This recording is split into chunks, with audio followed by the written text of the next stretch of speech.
Bismillahir Rahmanir Rahim. Alhamdulillah wa salatu wa salam ala Rasulillah amma ba'd. Assalamu alaikum wa rahmatullahi wa barakatuh.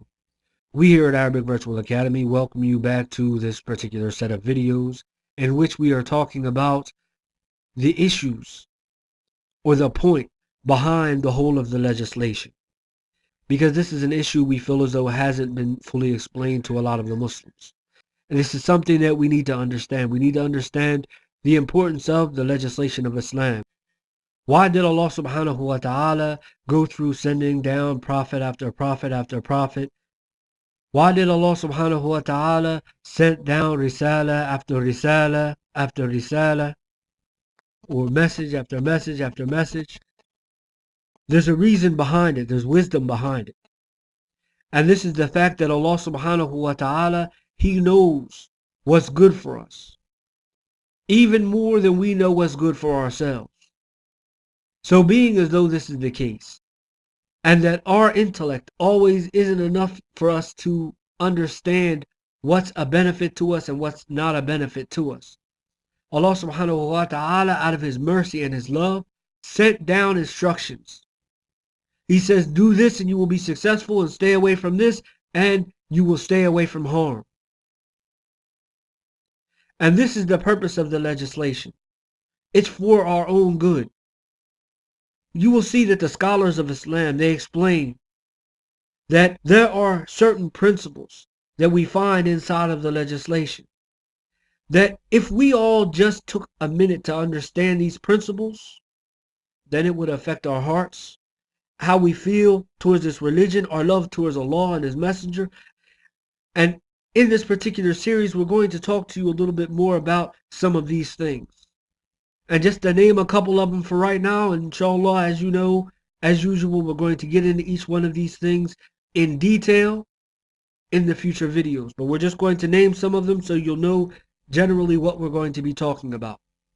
We're going to be talking about what's called ad-dururiyat, or those things that are a necessity to preserve upon.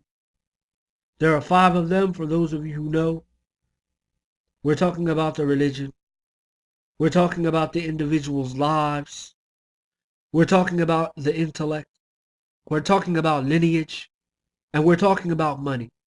These 5 things, the religion came to preserve upon these things.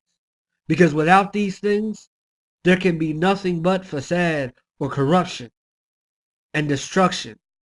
This is something that is a must for the whole of mankind as well as for individuals. We'll be discussing these things because Allah subhanahu wa ta'ala sent His legislation down to protect these things. And then you have what's called al-hajiyat. And this is the situation of Allah subhanahu wa ta'ala making things easy on the people and not giving them too much that they can bear.